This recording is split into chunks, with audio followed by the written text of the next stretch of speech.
What's up everyone, welcome back to our channel again. In today's quick video you are going to see how to change Snapchat profile picture.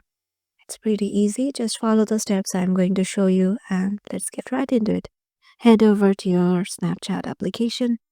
Once you're there, just tap on the Bitmoji on the top left corner, and here go to the settings icon on the top right corner. And here if you scroll down you will find the option of Bitmoji just on the top of my selfie. So go to Bitmoji and here tap on choose a selfie.